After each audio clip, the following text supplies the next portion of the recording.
I'll start this over. Hello and welcome. I'm just gonna cover, we did a roll call, but we marked everybody who was virtual as present because we looked. And I just am gonna start with a couple of things because we are in a hybrid situation, meaning we still have some of the virtual component. So I will ask that if you are an ESAC member and able to have your camera on. If you are not a member, you are a member of the public, just want to listen, etc. It's helpful if you do not have your camera on for us, unless you are providing public comment or something to that effect, and that way we can really see our members.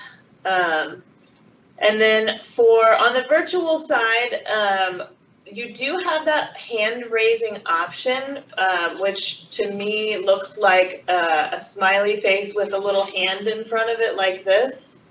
And you can click on that and raise your hand if you want to speak. You always have to remember to unraise it, which is very hard to remember. But also, please feel free as members to just chime in as though you were in the room. I know it's a little bit of a harder read. We will do our very best to pay attention to when hands go up, but I really want everyone to have the comfort level of just chiming in whenever. You don't have to raise your hand. It's just sometimes that can be easier if you can't tell who's going where or what, and just remember to unraise it. If you are not speaking, we really ask that you stay on mute because dogs bark and blowers blow and all kinds of things happen during these meetings. So it's really helpful if you stay muted unless you are speaking. And I think that is it. Charles, take it away. Okay. I want to say welcome everybody to our friends on Zoom, our members on Zoom, our public attendees, and all the attendees here. I really do appreciate you being here. It's delightful after 2 years to finally have an in-person meeting, especially today since item 7, if we choose to go forward further with it, we've been asked to try to work out some of the language here today because there's so much going on right now. So I'm going to move right into it. You'll see some things that I've presented to try to get us started. I'll apologize again. They're just a skeleton, just an idea.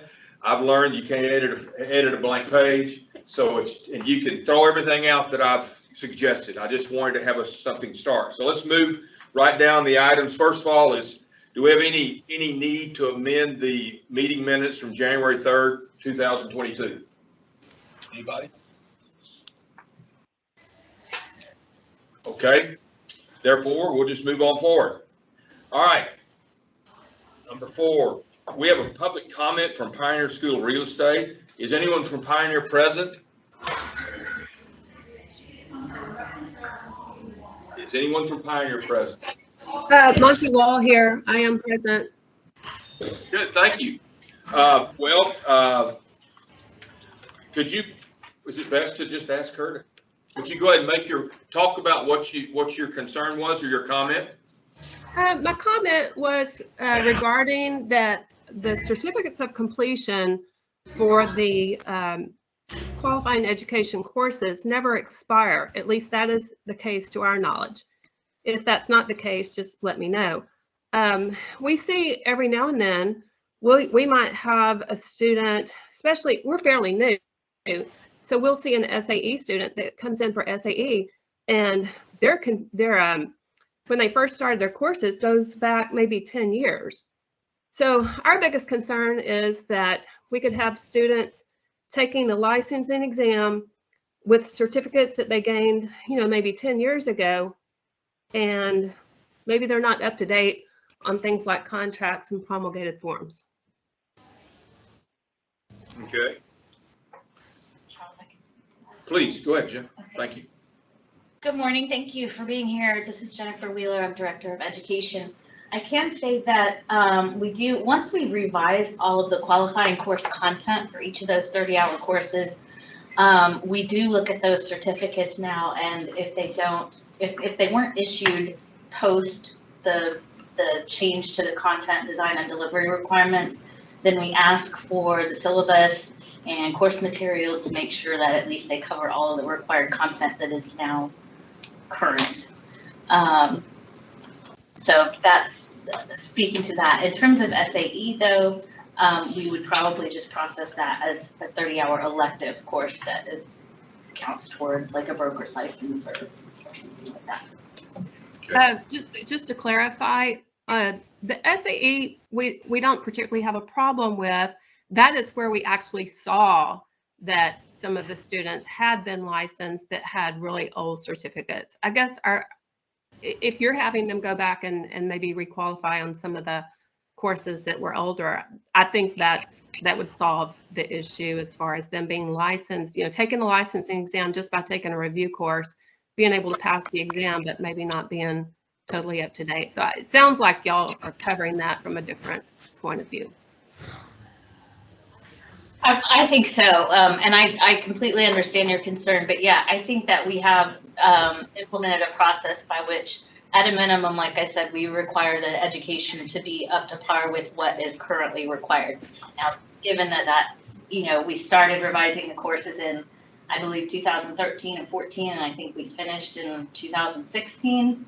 So all of the content should meet that requirement for all pre-licensing education. Okay. Very good. Thank you for addressing our comment. We've been tracking the same thing. We have pre-licensing students who they've taken classes in 2008, 2009. It wasn't a good time to get their license, so they didn't pursue it. And all they've been required to do is take promulgated contracts, which means the other 5 courses, that information is as old as 2008, 2009. And of course, we are now held to that standard for them passing as well. So if they take their pre-licensing exam for the first time, not having taken their classes in 10, 15 or more years, we are held, that goes against our pass record, So we've had the same issue. Now we track them, so I could go back and tell you. If you could, yeah, that would be helpful, Mike, because that's not what our established process is. Right. So if we can identify some specific individuals, I can do some research. And the best our information is 4 years, right? Because, after 4 years, we're not keeping that data. But we can look back and see that the student it's been at least 4 years or longer. In some cases, we have some of the information, or we can see that it's been this long, or it's their certificate. We say, well, show us what you have. What exactly do you have? Because they're no longer in our system. We're not keeping records after 4 or 5 years. But it's definitely been something that we've been trying to track the last 2 years. So our pass rate isn't affected by somebody who forced it, took the classes so long ago. But the bigger concern isn't our pass rate, right? That's important to us.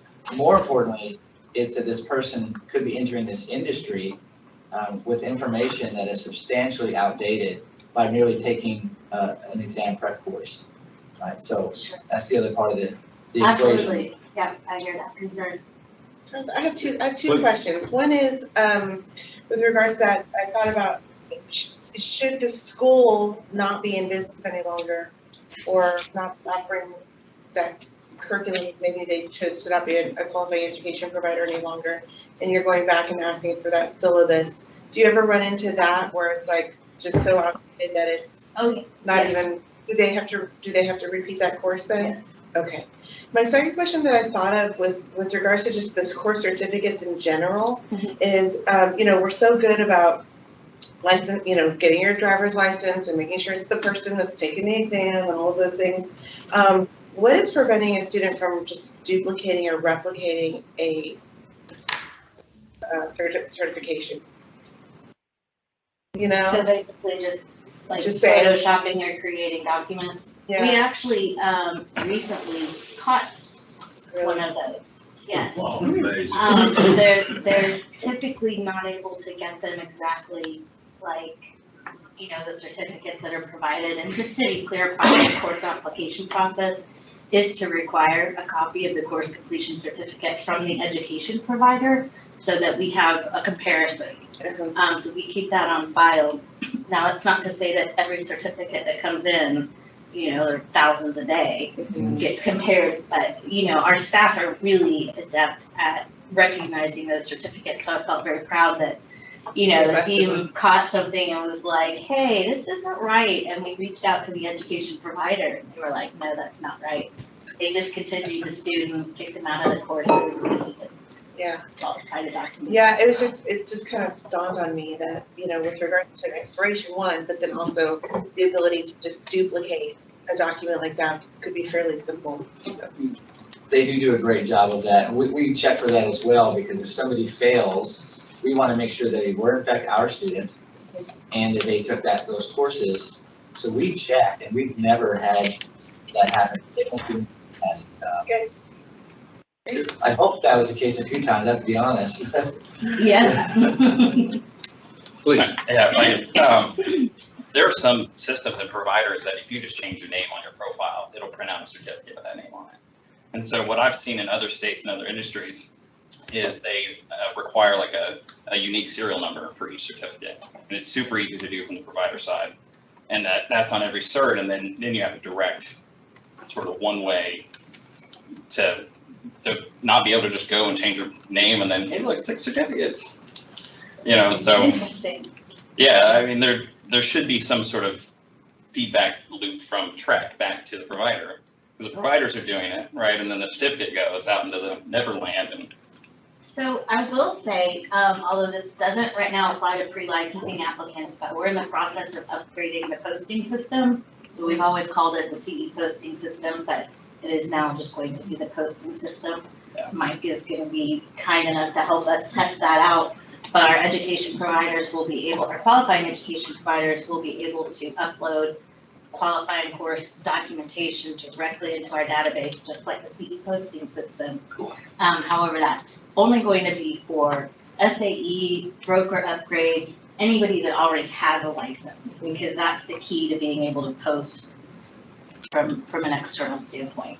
But we're going to be testing that in the next couple of weeks and plan to have it launched before the next commission meeting. So hopefully that will, one, reduce some of the manual entry of certificates and manual review, but, and then of course that we've been searching for a database replacement system. And so with that, our education providers, that will cover all the pre-licensing submission of their course requirements as well. Okay.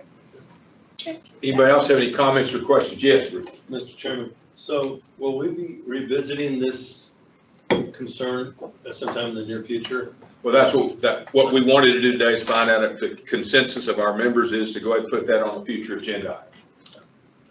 What do we think? This issue. Yeah, I would Yes. definitely like to see it. The information is changing every 2 years, for the most part, right? We're continuing to update. We're holding them accountable once they have their license of being up to date. So having some sort of exploration, just looking into what that would look like, I think is important. Go ahead. Please. Well, I was going to say, one of the aspects or concerns that I thought I heard from the public comment was that, and maybe this is what you're saying, Mike, but that any pre-licensing education, like maybe there should be a time frame on it. You need to have completed your courses within X number of years of your application date. And I don't know if that is where you were Yes. going or Yes. not. Yes, good. Okay. Well, do we want to show a thumbs up for us to put it on a future agenda? Is that okay? Instead of just a vote? Thumbs up out in the world? I think we've got a consensus for that, so let's put it on a future agenda. Maybe next time we'll talk about that in a minute. All right, Vanessa, Abby, do we have any other written comments from the public? All right. Item number 5, Pim, your report. Hi, everybody. I'm Pam Bayo. I'm the enforcement liaison to ESAC. Good to see all of you. My report is pretty standard with some violations you see often. Administering a course after it's expired or acting as a continuing education provider after their approval's expired. And we wanted to. Oh, sorry. Because I think they're on our time. Based on the leaning in it. Is this better? Sorry, can you hear me better? You all hear Pam? Okay, Okay. thank you. Sorry about that. So I was just saying that it's similar violations to what you've seen before on my reports. The first 3 cases, just so you know, they all have similar violations, but the first 3 cases were issued an advisory letter.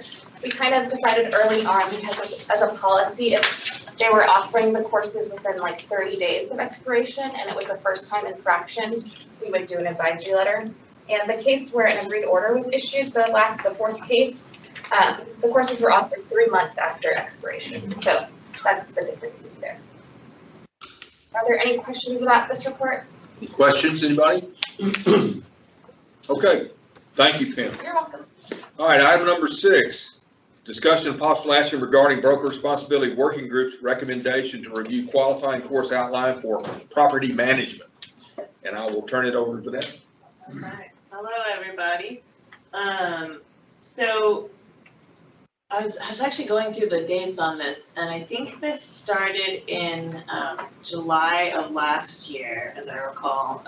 We had someone who was the most recent chair of the inspector committee, brought comments to broker responsibility working group about property management, and he was realistic in that he's like, I don't think there's going to ever be any movement on a license. I don't know if that's realistic, but that's where he started from, just with that awareness of, getting additional certifications, licenses, barriers to entry, et cetera, that conversation going on. That's a difficult one to pursue. But he has a real passion for the topic of property management and its impact on the consumer, the potential for consumer harm, and really wanted some action to be taken by TREC as it relates to making sure that the, property management topic is covered, that there's real education out there on it. He noted that as markets change, folks will turn to property management who maybe wouldn't have turned to property management. So you'll see, there'll be seasons where you have a lot of complaints related to it, and then seasons where there's fewer complaints. It's usually market driven. So Broker Responsibility Group really went back and forth on this topic a lot. And if you have interest in this, I recommend going back. You can always go back and watch the recordings, and they're done by agenda items, so you can just watch that portion.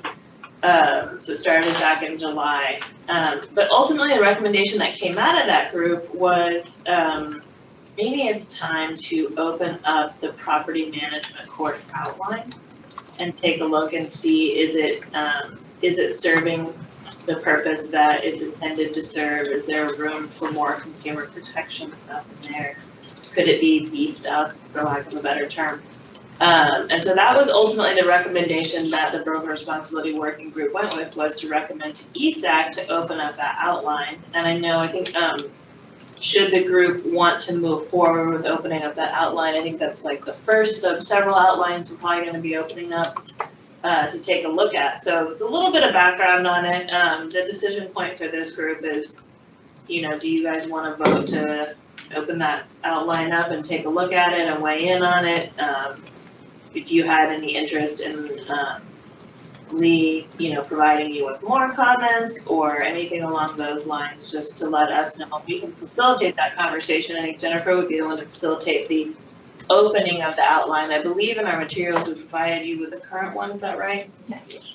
So we wouldn't attack that today, but it's something, for you all to bat around a little bit and decide, is that something that you want to open up and take a look at and see where we are from an education standpoint with that course and what's going on today? Are we current? Thank you. Vanessa, did he give any kind of comments as to any specific areas where he thought the education was lacking? No, he didn't, and there's just been, I'm just trying to remember, I've gotten a lot of comments on property management, to be honest with you. No, he just was really concerned. I think he'd had some bad experience in the world of property management, and he just really thought, there's a lot of folks out there who don't know what they're doing. Tell me. So my question is, there's still going to be a lot of folks out there who don't know what they're doing because it's not a required course. So having a course, the course looks fun, but unless we make it required somehow at TREC for them to take before they do property management, what difference does it make? Good point. If I can say this for the Austin market, since I know TREC limits we don't look at commercial property management, things like that. But you're talking about homes now, and pretty much all of West Austin, it's not shocking to see people pay $5,000 a month in rent.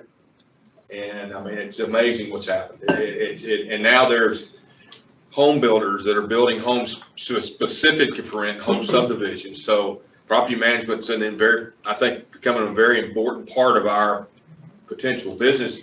And I know a lot of people, I would like to have maybe some real clarification of what TREC will be enforcing about property management, what they stay away from. So I guess my thought would be, my opinion would be, I'd like to see it on the future agenda, maybe next time, but that's up to the committee. And would you like, along with that, a little bit of an enforcement report? Absolutely. Something along those lines? It'd be great. Yeah, we'd have to see what, I mean, there's 13 areas that cover property management is mandatory. Those might already be covered. So seeing what's happening on the enforcement side and comparing it to what's required in education would be a good start. Is there a thumbs up this might be on next time's agenda or a future agenda? Yeah. Put it Yeah. up. Okay, We what- can provide those comments from Lee, Good. and I can send you the links for the discussion that was had at Broker Responsibility, just to get sort of the flavor of what's been going on. And I know we've got Mike Malloy, Director of Enforcement here, and he did, I'm not gonna, on the spot, what are the stats on property management? But, no, I'm kidding. Look at his eyes. No, but he gave it, it did not get better, Mike. Generally, it's been going down because look at the difference between 2008, 2009, 10, when people couldn't sell their houses versus now, it's significantly done differently. I know this report talked about subdivisions being built for that. A lot of those are corporate owned, so that may not fall into TREC jurisdiction, because if it's all owned by one person, they can hire their own management system, and that's some things. We can bring more robust discussion about what our limitations are in regards to the License Act that we see currently. But there has been a downtrend in general in regards to lights in that area. We've got a thumbs up to put it on a future agenda. We'll decide toward the end of this whether it'll be on this next agenda or one further in the future. Because we'll be, Real quick, just one comment on that. I feel like we circled the wagon with property management, commercial, property management, these niche areas a lot. And I think that if we're gonna open the tent, I think we need to, maybe staff can make a recommendation on how do we quantify, what is our threshold, like what data are we collecting around this? So that we can compare in future years, hey, we made these changes or did not. This is the rate at its inception. This is a benchmark of where we are in property management complaints with these market conditions, so that we have some context should this come up again in the future. Because it does feel like we continue to, we haven't cracked the nut on how to really fix it, and how do we say to a future committee or a future complaint, this is how we've fixed it, or this is how we are working to fix it based off of the changes we made to the education requirements. And this is the data that we had around that, so that we have some numbers to put behind it. And it's not just from a feeling of like, hey, this is a problem in the industry. Well, I also have a question. Of the people who did get complaints and TREC took action on, how many of them had ever taken this course? Yeah. That would be difficult to track. I mean, the thing that happens a lot in the enforcement world is you'll see bumps up statistically, but that's usually like one outlier. Like, for instance, we had a lady in the DFW area. She got 42 complaints filed against her. Wow. That's one person, but it's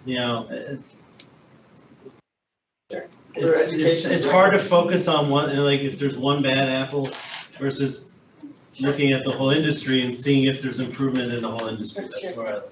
Well, We could look at each one of those complaints and look at their education record to see if they have any property management education at all. I mean, anybody, the public can I do was that. gonna say, I never do that. Yeah. my guess would be is they probably don't, and it's the ones that, Right. that I've seen over the years, that or we've had associated with our company, don't have any education in property management. They're licensed, and therefore they start doing it, and as soon as we hear about it, we end our relationship. But Yeah. Yeah, I'd like to see that information as well as to whether or not people have taken the courses, because there's a difference between the course being deficient and the course not being taken, or the people just disregarding what they've gotten in the course. So. And I think that's a really good point, Rick. We can certainly provide in the materials for that when it's on that on the agenda, sort of a staff data summary report of where we are, what's been going on, the trends, like Mike said. I think if I remember correctly, it has been a while since this outline was looked at. So it's probably due, you know, maybe it's not due for a full scrubbing and everything is completely wrong, but it's probably due for a review regardless. So it seems like if we can provide, like what Claire just mentioned, really the data behind what is happening versus people's feelings about what happens, right? Which can be very different. Then you all can go into that outline review with a little bit more open eyes of what you're seeing. And, you know, I think the course to complaint ratio, that's an interesting one, right? So we can certainly, as staff, provide you with that in advance so that you're ready, you know, you've read it, you're proud. We can do a little bit of a summary presentation for you at the next meeting as well, but we'll put that in your material so you've got something to move with. And I'll provide you his comments. Thank you, Mr. Chair. Great. Two things. One is, just recently I had a call from an individual that bought a property. The agent sold him the property as an investment property that he was going to manage for him. Come to find out, San Antonio, we have city code for short-term leases. And come to find out that property could not be leased out as an Airbnb. I called the agent and he said, I had no idea. I didn't know how was you going to rent it out. And I said, okay, well, you can't, because there's another one within 300 feet of you, and the city won't allow you to do that. So the owner called me back and said, can you help me? I said, I can't lease it for you. Not as an Airbnb. I said, you can do a one-year lease, but you can't do short-term. So there's a lot of that is happening in other cities as well, with codes for short-term leases, similar to the Airbnbs. But the other thing I was going to mention is that I would rather that we put this on the next agenda and not just say somewhere in the future. Okay. But we only have 2 more meetings this year, and I'd like to be much a part of that, this group, to make it happen. So I don't know if you need a motion to put on the agenda, but I'll make a list. I thought we'd do that at the very end of it. Decide. Is that okay? That's a good point. I'm good, thank you. One thing I'll say, just you know, how it relates to us, but most of the property management cases I'm involved in, defending property managers, is involved in smoke detector nightmares. And now that usually doesn't happen with a single family home, but with these fires coming and things that could come in the future, I just think the drought's going to be that bad. We're going to have neighborhoods wiped out. So for what it's worth. So any other comments? Great comment. Anybody else? Anybody? I have just one more. Great. We'll let it fly, I guess. That is with regards to the conversations we've had in previous meetings with regards to fair housing and some of the things that we're beefing up in the legal 1 and 2 courses based off of the broker responsibility. So just through that lens, if we're going to open this course, you know, I see that we do have fair housing. That section, I think we really need to pay attention to and make sure we're in alignment with those other conversations that are happening, because it is a little different with property management, although the laws are the same. So. Other comments? Anybody? Okay, we'll move forward. Here we go. This is what we're going to work on. Discussion and possible action regarding qualifying course outlines and the addition of content related to broker relationships. Some of you were on the working group with me. Y'all were all here. If I don't sum it up properly, fuss at me, but bottom line is we decided to not do a new course, but to modify existing courses. We looked at possibly modifying the finance course. In fact, Chairman recommended that maybe to look at in the last track meeting. So I think the idea is that we will modify an existing course, if that's the thumbs up on that. So with that, then we'll move forward to trying to figure out a way today to start talking about which course to modify and how to modify. I'll start it off by saying I don't like the finance course, but that's me from a teaching a real estate finance course at the college level often. You probably saw, and again, I apologize for me throwing something out there without anybody else, but I wanted to try to throw out something. I threw out, I think you've got kind of my thoughts about finding a place in the existing 30-hour real estate brokerage course. I think we heard Chuck Jacobus talk about things such as, which I agree, negotiated commercial lease. I don't think that's appropriate. We could use something more there. You can kind of see that. I guess the first thing to say is, we want to try to, as a group, we want to try to just focus on modifying the existing brokerage responsibility course, or do we want to also look at the finance course, or both? So we figure out which one to hone in on first. And I think go ahead, yes. I think it'd be good to modify both of them, or at least look at both of them. Which one's first? I don't think it makes any difference. Okay. Well, do y'all have in front of you, everybody have in front both the real estate finance 30-hour course and the broker responsibility course? We only sent the real estate brokerage outline, but we can probably put the finance one on the screen. Okay. Not to put pressure on Nobody will get So we've got to try to find 300 minutes, right? That's what we're ideally. And I don't know how we do that. We're not going to write the course manual, but we want to come up with outline ideas. So first, before we go into the outline ideas, let's see start out with the finance course. Where do you think anybody throw out some suggestions to where we could pull some minutes from there? Anybody? Maybe take a minute. I might like to make a suggestion, and that's just because I have been through all of the courses already over time with this committee. And I think it is, easier to take one course at a time.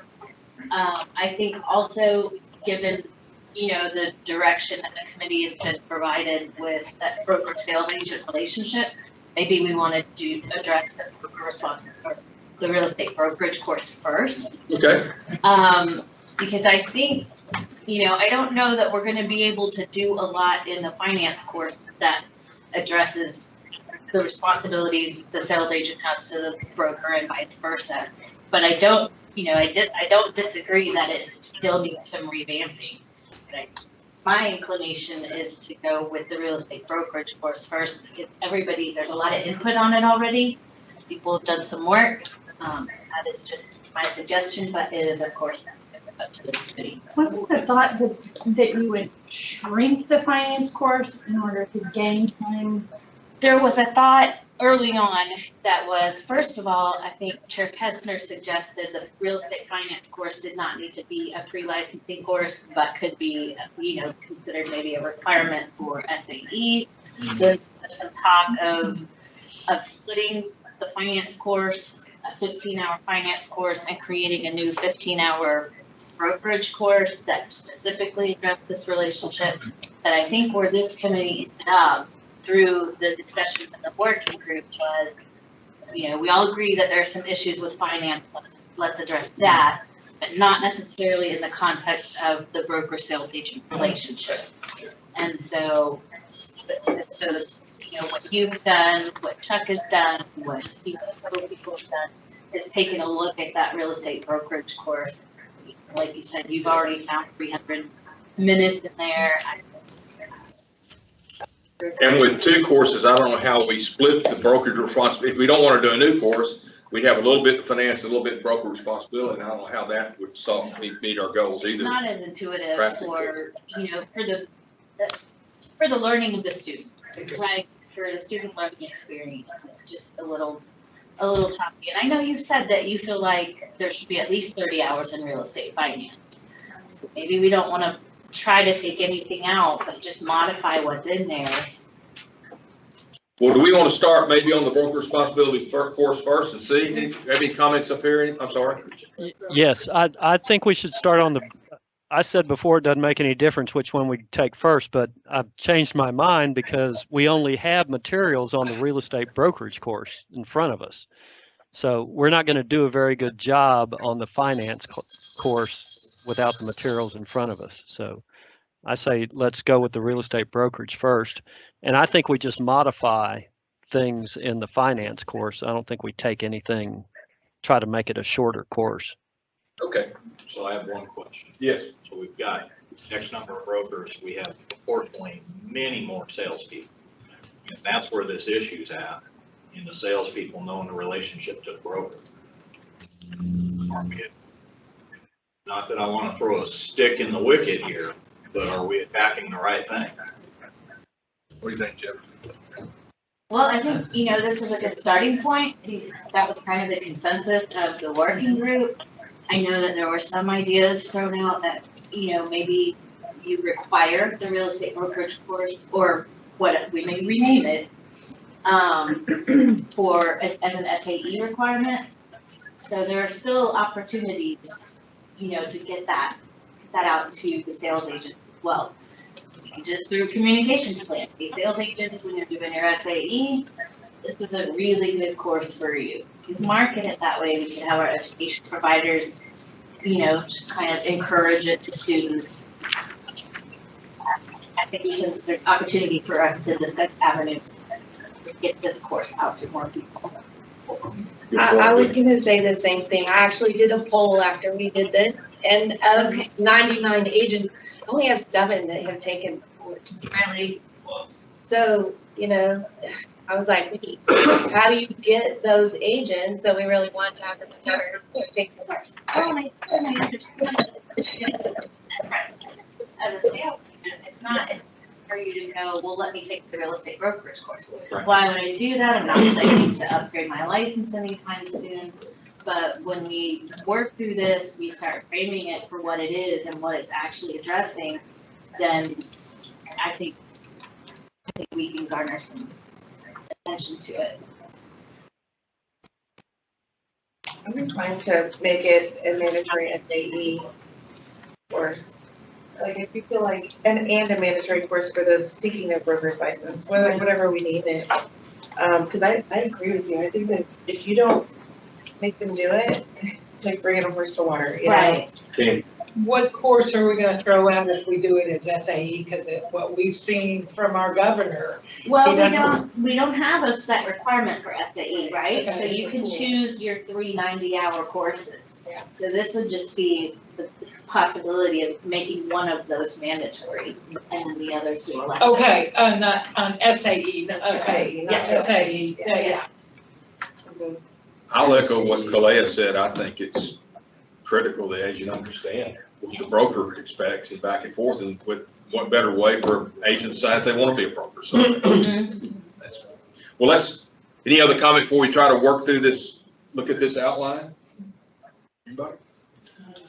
Well, let's take a look at the outline. I guess I'll just kind of follow the outline a little bit. And that's interesting about renaming. I hadn't thought about that. But is there anything in the first category, real estate industry, that we could find time in? Anybody?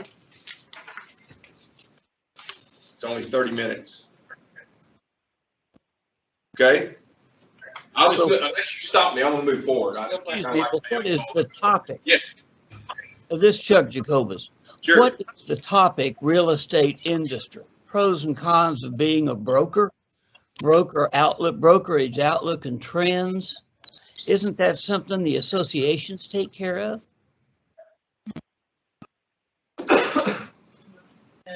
No, not every, I guess we had a comment here, not everybody's a member and they don't necessarily do that. Tell me, I don't teach this course. Tell me what y'all do when you teach this course in the 30 minutes, can you? When I start talking about, people always say to me, why should I be a broker? Why should I even consider this? I go through the steps of you're in control of your destiny, your financial, if you have an LLC, you can pay yourself as a salary, all of these different things. Because we have professionals out there, CPAs and attorneys, telling agents to set up an LLC and have their commissions go directly into it, and it doesn't work. We can read the disciplinary action. So this is where we start to define right up front what these 2 licenses mean, agent, broker. Good point. Doesn't that take us into starting a brokerage business? If Sorry.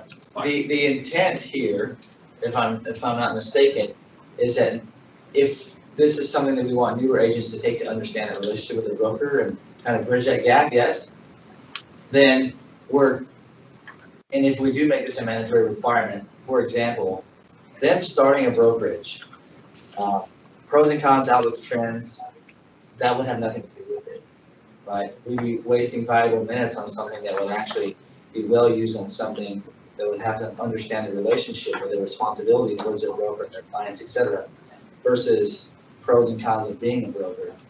I'm failing to see the value added even covering that. Now, once they've been in the business for years and they actually want to be a broker, and they're taking it for the second time, again, they've already made their mind up, hopefully. Why would we even spend 30 minutes on that subject at all? Chuck, you were going to say something? Well, no, this pros and cons of being a broker and all that, we cover that in the principles course under licensure and the Real Estate License Act and requirements to be a broker and all that sort of stuff. We cover it again in the broker responsibility course, and we even cover it again in the continuing ed courses. I mean, this is a good topic, but I mean, we cover it 3 other ways. Okay. So I'm hearing from y'all that we think we could save a minute or two here, or a few minutes. Cut it back to 20 minutes or 10 minutes or what? Just an introductory type 10 minutes? Well, but you're going to have that in any course, aren't you? Yes, but we're trying to. But why would we say you have to talk for 30 minutes about being a broker? I mean, the requirements in the License Act are pretty plain. Chuck, are you saying just take out that 30 minutes completely? I'd take out that 30 minutes. Yeah, because you can also cover it in the next section. Yeah. They talked about LLCs and paying yourself a salary and all that sort of stuff. Well, you can pick all that up in the next section. You can add 10 minutes into the next section. Candy had a comment. I sit with these guys over and over and over again doing their SAE, and I'm going to tell you right now, they don't understand. When they take principles, they're taking it before the test. Now they're in there, now they're looking at this, now they're trying to understand. And the pros and cons of being a broker, brokerage outlook. Come on, guys, admit, we've got brokerages that have a couple thousand people in it. And I don't think our agents understand that their broker of record is ultimately responsible for them. This is where we start to have these conversations, because this is where they're getting in trouble. Well, then that would be broker-agent relationship. Maybe it's more of an introductory to that point. Maybe that, Yeah. maybe change the name. The anatomy. There you go. It's just wordsmithing. Yeah. Makes sense to me. So more like a broker-agent introductory or relationship So rather than update. real estate industry being the first topic, could just address this as an introduction, and then the subtopics be like said anatomy of the sales agent. I like the anatomy. I Yeah. really like that. Probably going in my class now.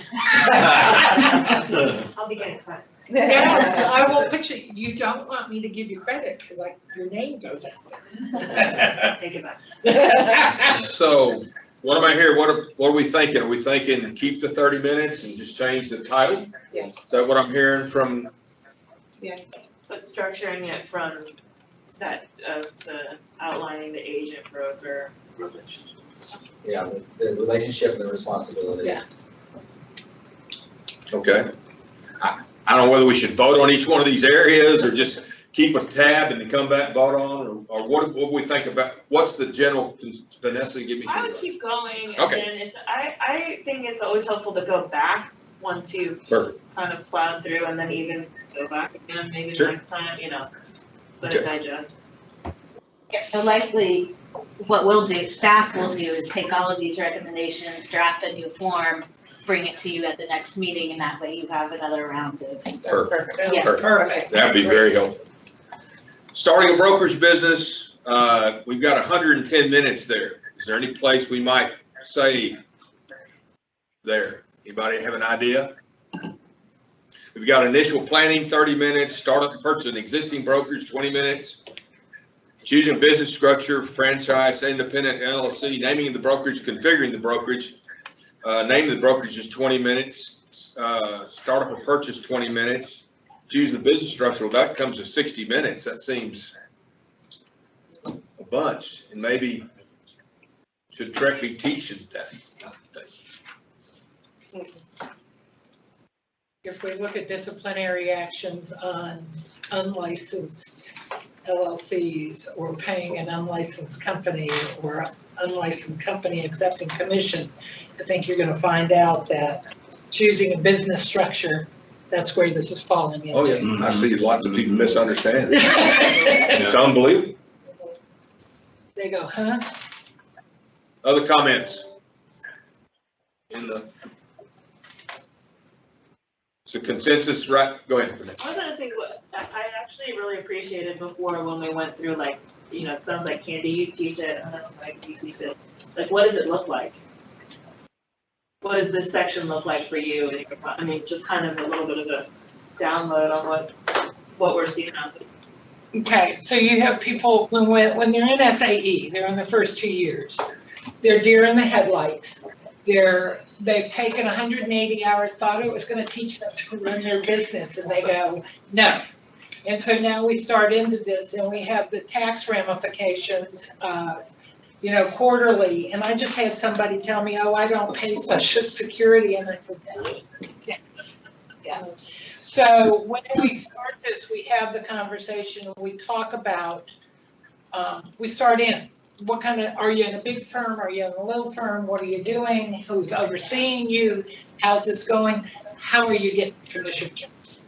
Okay, because that's a really big thing. And then we start talking about, well, you can have an LLC, but you can't do it unless you have a brokerage license.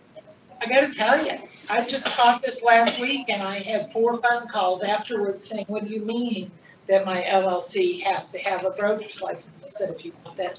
So somewhere we're missing that step of explaining how you get to this point and what the ramifications are. And I tell them, go talk to your CPA, go talk to an attorney, talk to a financial advisor to understand how this is happening, because you have all of this money coming in, and right now they have a lot of money coming in, but they have expenses going back out about it, and nobody's talked to them. So this is where I start having that conversation, saying, you know, we really need to set this up.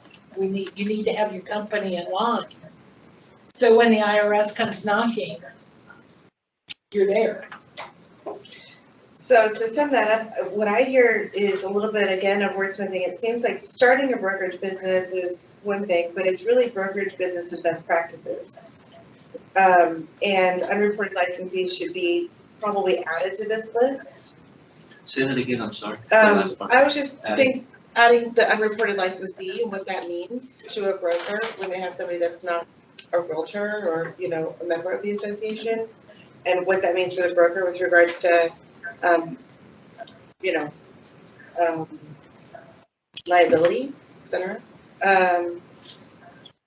It's kind of where my head's going from listening to Candy. So what do you train on the naming of the brokerage and the company? Well, from a lot of, remember, I come from the association world, right? You know, your name cannot violate certain trade association laws, trademark issues. Trademark, copyright. All of that needs to be. And then add in DBA, assumed name. Yeah. Alter. I mean, at Trek, frankly, too, there's rules and things around that as well. So that could be incorporated in here as well, the commission's rules as it relates to naming a business and doing, you know, DBAs. It's been 20, 30 minutes on Yeah. the naming. I think what I'm hearing so far, and y'all think, we need to leave this alone. We need the whole 110 minutes. I agree. Yeah. Is that kind of what you folks out there feel maybe? So we'll move on. In ethical and business practices, how many total minutes do we have? Oh, 300 minutes. Canada's ethics, business ethics, real estate license law, DTPA, real estate association, responsibility of real estate brokerage, unfair competition laws, unfair business practices, American with Disabilities Act, fair housing, agency and representation, prospecting laws, contract disclosures, Sherman Antitrust Act, do not call, do not fax, anti-spam laws. I just wish we force those. Wow. Fair housing and the Real Estate Settlement Procedures Act, 300 minutes. I didn't see anything we could save there. No. I mean, I don't think it's. The argument's not enough, but. Yeah. You can't go down. Any comments about that section of this class, finding an area? Mr. Chair. Yes. On the first page, towards the bottom, we have fair housing, 20 minutes. And then we have fair housing again on the next page. The rest of that. Yeah, the rest, well, I understand, but you can still cover it under that topic. Good point. I don't think it's gonna cut much time. You can rename it, but. You can put them together, but you still need respite. Yeah. Yeah, still over 35 minutes.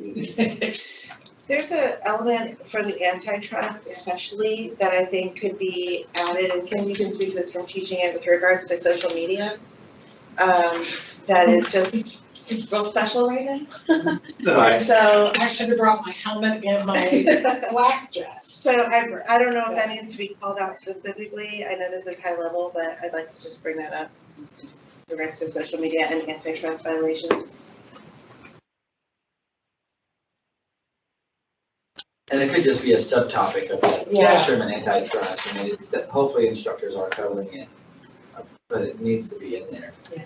So that's under risk management, Risk management, yeah. which is further down. Yeah, that's true. Okay. Well, I'm not trying to beat a dead horse, but back to the fair housing. So you have fair housing for 20 minutes. Put it on the other side and add to, make it a 35 minutes. Just to combine them. Yeah, to combine. I sure don't want to lose real estate settlement. I'd almost like to take fair housing out of front of real estate settlement and leave that as a 15-minute standalone. And just cover the rest of it. That's a big issue. Are y'all hearing it up out there? Yeah. Good. All right, good. Well, I think that's a good, that, we could just fair housing, have its separate area and then make the rest of it by itself. That's okay. And I don't hear consensus that we need to shut out any minutes out of the 300 here, so. Yeah. All right, we'll plug ahead. Analyzing the market and competition, we've got 110 minutes. What's the real estate market? Analyzing the market, analyzing competition, analyzing your organization. I don't know what that is. Developing and implementing a business plan. Is there any place here that we need to, are we teaching our agent brokers how to develop a business plan? Is that what, I don't know, Candy, is that what? I do. Okay. I'm sorry, I'm teach full-time, so yeah. No, it's fine. And it really is, it's really being accepted. You have a new instructor who teaches a business plan. We gotta get those out there. They don't know how to do this. They don't. Amazing. Well, they're just, in 30 minutes, you're introducing a business plan and its importance. They're not actually able to. Yeah, we're not teaching them how. So they'll know what a business, at least there's a concept of a business plan that we all learn in college. Right. Maybe. Maybe. Anybody? Strengths and weaknesses go into the analyzing your organization. Like a SWOT analysis. Yeah, SWOT analysis is in there. Really, the SWOT is more for the competition also too. I would really combine those two. Does developing and implementing a business plan really relate to analyzing the market and the competition? Yes. Is that appropriate? Yes. Okay. Because you gotta know, you gotta have an idea of how to drive the bus and where we're aiming for. That's right. And if you don't know what's in the market, you can't even come close to getting, it all fits together. I just thought it might. Starting a brokerage. Brokerage business, right, Yeah. starting Move it a up. brokerage business. Put your business plan up there. It was just a thought. But that'd just be shifting it to another. And to me, I think it is important to understand the market you're trying to target. You know, the people that have the target market that's the high-end house in, again, I hate to say Austin, or, you know, River Oaks, Tanglewood, Houston, you know, Highland Park, versus people that really do VA, FHA type. You know, we still have, I think, I looked at it because I wondered if we had too much FHA, VA in the finance, but I think 30% of the people at loans out there are some kind of government-sponsored loan. So I don't do them, but that doesn't. So I think it's. It doesn't mean. Me either. All right. Well, it sounds like the consensus lesson, and y'all not being there, I mean, in the room, that there's no place to save anything here, right? Is that okay? I agree. All right. Managing risk, planning an organization, theory of risk management, protecting the institution, policies and procedures, privacy policy, oversight, transaction and compliance review, methods of loss control, and business insurance. Anything we could save there? We made a mention there that maybe the social media idea should be incorporated, risk involved in social media, which is going to be a bigger risk. What's protecting the institution? Yeah, what is that? Candy? I think it's just in my mind, is talking about owning real estate, the over encompassing thing of you guys, the appraisers, all the players in protecting that, because we have people coming in from the side who are, yes, you know what I'm talking about. Like new business models? Interesting. And that question is appropriate. Yeah, we gotta be careful with antitrust. Yeah. But that's where I do go back into antitrust again and say, you know, and it came out of Arella. Somebody said we need to limit how many agents they have, and I want to tell you, they slapped us so hard up the side of the head in our meeting and said, no, that's antitrust. And I think that's where we have to, I sit there and say, people are allowed to run a business how they want, as long as they meet the minimum standards as stated on the IABS. And I think that's probably where you could change the name of it. Institution doesn't, in my mind, is kind of upper level, but. I think really helping them understand the whole E&O insurance and the fact that a lot of them get the basic E&O and it really covers very little. And then they implement distressed properties in there. They have property management, there are a number of agents, and they're not covered. So I don't know if there could be a subtitle of theory of risk management. That protecting the institution's only 10 minutes. We can rename it, we can push it into something else. Well, there's business insurance there as well. That Marion, I think maybe would tie to what you're talking about. Yeah, I think that protecting the institution could be rolled up into ethics and legal business practices, because when I see that, I see they're referring to the real estate industry as a whole, as it relates to ethics, right? Doing the right thing in the industry. And so it's almost like we're covering it twice, because it's really already covered up there in ethics and legal business practice.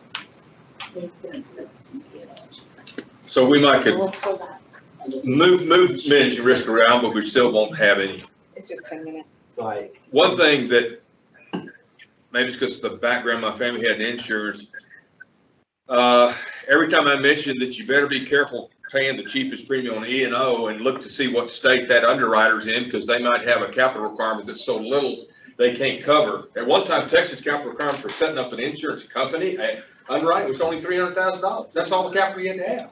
It's been increased. So there's some, you might find that cheaper coverage somewhere, but do you really have coverage if, and I think yeah, that's just, so I think the business insurance part's maybe really, really important. You want to take the 10 minutes. That's what take that protecting institution 10 minutes. And put it down in. Give business insurance, give 25 minutes. Sounds, I think what you're saying is that protecting the institution sounds more like it's in the ethics. Right, and it's already covered there, so that. I've been thinking about one of the classes I teach is continuing ed, to have a guest speaker that's an insurance, not an agent, but also an insurance underwriter come in and say, here's what we're looking at. So, okay.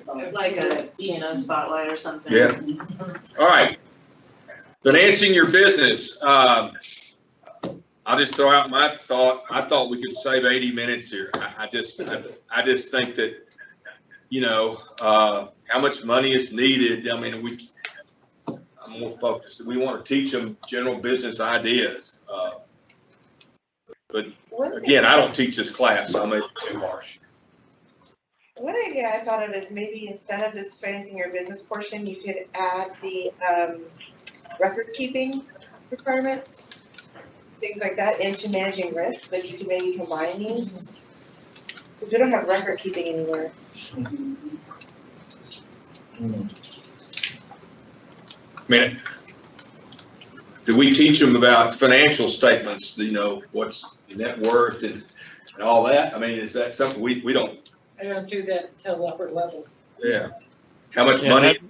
That doesn't have anything to do with the Real Estate License Act. I didn't think so. Right. How much money is needed? That really doesn't relate to the License Act. Financial resources. Maybe a general, I have thought that we could find 80 minutes, have just 30 minutes to just kind of talk about the need for a general operating budget that would fit in with the other part. That's all. So I thought maybe 80 minutes. That was my thought on it. I think that's a good idea.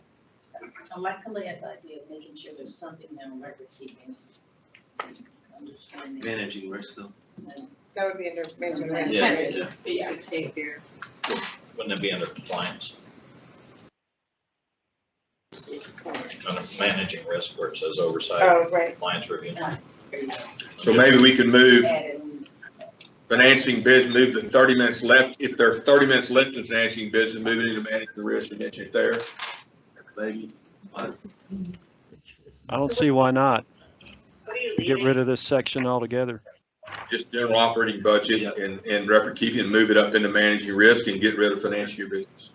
Okay, so you're gonna keep general operating, put it under managing Yeah. risk, add some extra time Yeah. for written policies and scrap the rest of financial. Yeah, scrap the rest of finance. It's at least 80 minutes, so. Okay, negotiating commercial lease, I think Chuck and I just think scrap it. Yep, agree. Scrap it. It's 100 minutes, so now we're at 180 minutes. Good. We don't need to argue about it, or talk about it. It's done. Sorry. I don't want to sound like Cuban. All right, the marketing plan. So we've got 180 minutes. We've saved marketing plan, company's marketing plan, marketing properties, direct marketing, marketing budget, marketing campaign, advertising, protecting the company's image. From working with being on the Legal 1 and Legal 2 co-author group, and also now working on the broker responsibility new manual. I mean, you heard Avis talk about how we're just frustrated about people not understanding the advertising rules. That's How right. everybody, these agents don't get it. They misrepresent all kinds of things. So advertising is important. Or are you talking about advertising as far as how to advertise your marketing plan, or are you talking about advertising for clients, I guess? Right, it talks about advertising here. Really, it means that the title of this subject needs to be updated, because that's just a marketing plan, so that's my business. But the other half of this is marketing properties and marketing your business as it relates to the agency relationship you have with your broker, et cetera. Those aren't covered unless the instructor's adding it in. So maybe it's changing that title to simply being just marketing, right? Less is more. And then adding those pieces to it where they're actually talking about the direct advertising rules, advertising properties. I think even adding an oversight of marketing, because the problem is brokers knowing what their agents are doing, especially social media wise. So helping them understand that you need to place eyes on your agents. You need to know what they're doing, because a lot of them, when I'll ask them, hey, do you check to see what your agents are doing? No. Or do you have a ping that tells you that they, no, or do you at least put a Google Keep to check their name? No. So oversight, I think is probably something that we could add and just really talk about where all the places That's a really that you good should be idea. Good point. oversighted. We have some of that in the new broker responsibility, but I think it would not hurt to. That'd be good. Well, there's really no mention of the policy manual, the brokerage policy manual, and having, you know, a marketing advertising policy within your business. So I don't know that if that's a standalone item, but it could be added here. What is the policy that you are going to adopt for your company with regards to advertising? Right. How about changing the title from marketing plan to marketing rules? Yeah. Look at the next section, it says operational policies and procedures. Could we put these together and save some of those out, some of those minutes, but put the advertising? Oh, I see, I can manage. Yeah. But I think advertising in particular needs its own bucket of making sure that the agents understand that they're responsible for the actions of their agents and advertising. So what if we did, like Rick said, marketing, I think he said marketing rules, you said like Trek rules, an advertising plan, and then you put policies, procedures, the agent and social media, or something along those lines, or something else. You could probably have something that's like overseeing, well, people get tricky about that, but the agent advertising relationship back to the broker. Because there's two things with social media that I think are blatantly wrong. One is the way you market a property on social media, and then antitrust violations with regards to talking about commissions, you know, standardizing commission rates, et cetera, that just get out there. And so to me, those are two separate and needed to be discussed items. Required documents, I guess that would go under track rules or something like that. You mean as it relates to? Websites and social media, required documents. So changing it to marketing rules, are we thinking we can save any time here, or sounds like we're gonna reassign it? Yeah. I think that makes sense, because I think we're pulling some of that out of broker responsibility this time around. And if the thought is still that, hey, we really need to get these rules somewhere, first, you know, then why not here? Seems like we've got room here. Well, for now, we'll say, we'll look at changing that and maybe go move on. Right, and we'll come back, right? So we're We'll all come gonna back come again, back, absolutely. and this is not set in Mr. Chairman. stone. The next section, management style and, sorry, excuse me, I'm sorry. That's okay. So when you talk about changing to marketing rules, is the content all Trek rules or are they guidelines? When it comes to the advertising and so on. Based off the subject, it sounds like a little bit both, right? Okay. Rules and best I don't have to want to practices. name it rules. Guidelines. And best practices or. Best practices. I mean, someone could argue the point, well, show me where it's a rule by Trek. Well, we point to 535 and other places. 535. 535, and then go back and look at 11.1.652B, all the different places there. Good. Other comments about this section, anybody? All right, management style and structure, leadership, managing people, management styles, management structure. We got 100 minutes there. Any ideas? Spot on. Spot on, I think you gotta have it. Okay, let's move forward then. Leave that alone. Recruiting and hiring, the next one, 100 minutes. Employment relationships, Fed state employment guidelines, gotta have it. Compensation management, employment process, recruiting sales agents and selecting sales agents. I was proposing to save some minutes here, recruiting sales agents, selecting sales agents. I don't know that we need to teach them that, but and don't even know what they mean by employment process unless it's just, you know, it's independent contractors, so we're not employing them. They could have employees. You could have You would be employees. surprised how much they miss out on. Really? Yeah. Switching employees like independent contractors. Yeah. Any other, do we think we could save any minutes here first? probably merge recruiting and selecting sales agents. I would suggest keeping selecting sales agents, but also giving the broker perspective, or the sales agent perspective of selecting your broker. Let's do it. Broker.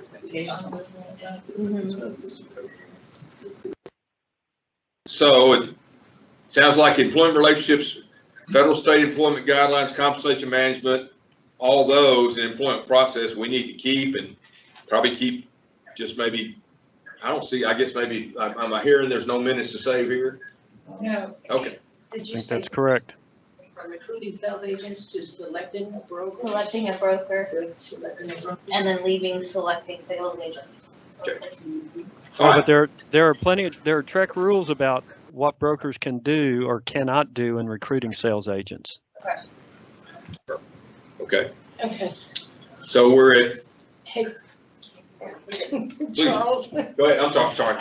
One thing, because I've been reviewing 8 other states, I think our independent contractor definition could be, I can discuss it with you guys, because I think we've got a blip in the IRS that allows us to say independent contractor, but we can still guide them. And I've seen it, I'll find which state has it. Just send it to them. Send it to me. You're looking at me, but. Yeah, I know, I'm trying to ignore. Abby's giving me the evil eye, like, can you go away? I'll send it to you guys. Okay. All right. The next one is 180 minutes, professional brokerage competency and associate license holder productivity, managing employees and independent contractors, performance management, orientation programs, performance appraisals, training programs, business meetings and retreats, personal interaction, retention, resignation termination, productivity management, agent business plan, personal marketing plan, and time management plan. That all comes to 180 minutes. Anybody see any savings there? I feel like this could go under management style and structure. Yeah. The whole thing? The whole thing. I wouldn't, we start having this conversation. I can't tell you how many people go, wait, you have somebody actually does this for us? Wait, this is a big conversation right here. 180 minutes, I have to cut them off. There's 2 separate structures. The first one we're talking about, the brokerage. Right. And then this one is actually talking about that license holder and pulling down that up, which may have a tiny bit of overlap. Guess what? They never shut up. Really? Isn't this the crux of the entire conversation right here? Yes. I mean, this. Yes. And management, personal, agent business. Okay. Keep it. Resignation, termination. Is there anything that you would suggest adding or tweaking in that section?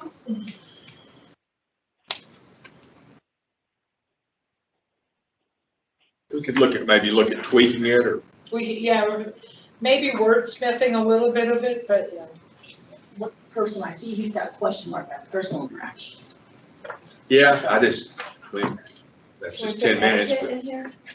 do we teach people how to personally interact with one another? What's that? etiquette? Please, thank you, you're welcome.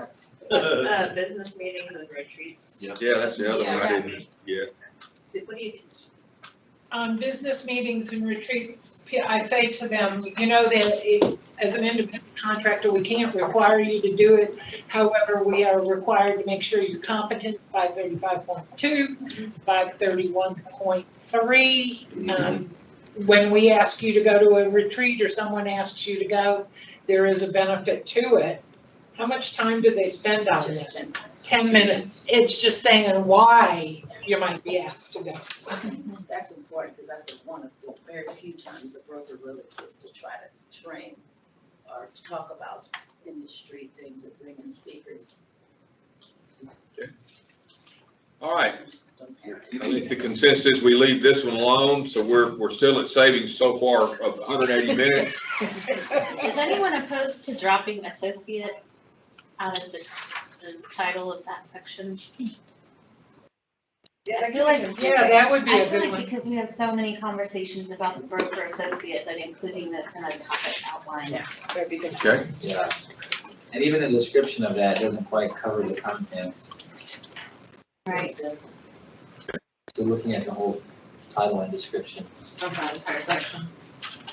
Yeah, you don't lose anything by dropping associate. It's still license holder productivity. Right. Everybody's a license holder. All right. Hopes. One hopes. Okay. Evaluating the business, financial controls, monitoring the business, management information, maximizing income, minimizing expenses. I just don't see 50 minutes there. I thought you could save, I don't know if you need any of it, but you that teach the course tell me. That's kind of, to me, that's kind of, I don't know, Durham Business School stuff, but. That's proprietary information anyway. I'm sorry, go ahead, Charles. No, isn't that proprietary information anyway? I mean, we have entire courses at the university on this. But we don't have, do we have any idea how many of our license holders actually have been to college? Well, it's not required. No, and so I think giving 50 them. minutes is not going to teach them the course. It exposes them to the information to go look for more. Most of them manage the business by the seat of their pants, and they're like, oh, you mean I have to pay them? I'm like, well, you know, most of its expenses far exceeds their income, so just introducing them to the concept of watching those expenses, you know, because everyone's constantly trying to sell them something and they're buying but not making any money, so we're trying to tell them how.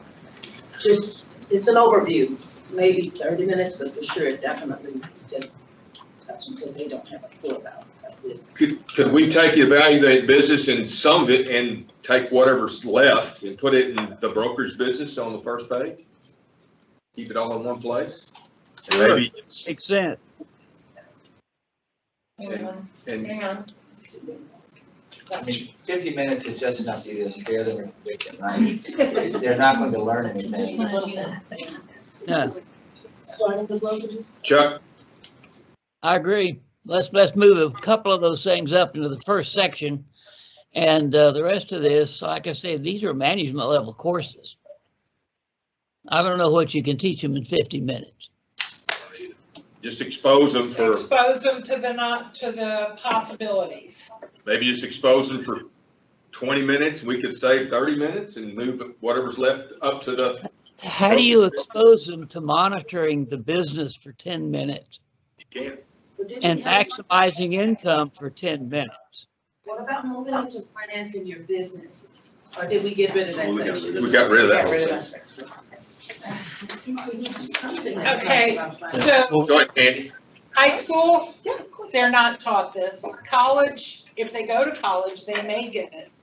But we have 169,000 license holders floating around out there. What percentage have no clue about how to run a business? Most of them. So this is where we start to say, here are some things to start looking at. Here are some things to up your game. Get that competency, because we also need to make sure that we can stay in business long enough to get the deal closed. You're going to do that 50 minutes? I talk to them about it. We talk about it. We talk about thinking about how much money you have. There's actually an exercise in GRI. How much money do you want to make? And they tell you, and you say, what's the average commission? And you take that number and divide it into it and say, okay, now you got to sell 45 houses this year. Is that doable? They don't even know how to do that. This is where we get to touch them. But we just removed that from up here, right? Yeah. Financial control should be easily. Right. So that's now been completely removed. That's not in there. To the top. Sounds like we need to keep it. Yeah. Maybe it's a wordsmith thing, like evaluating the business, but it's more of business considerations and best practices, or, you know, I don't know if that's nebulous, but practical business considerations. Something like that. I mean, what are we covering in management of information? Are we talking about the information that they have to keep in their system, their records? Are we talking about what's generally being covered in that 10 minutes? How about commingling? Considering that we had that in our last disciplinary actions. They don't understand about money, management of information, management of money. And this is really the first place they'll really hear about it. I mean, do you want to make it like a 101? Something that indicates like, hey, this is a high level summary of what's going on here. Mhm.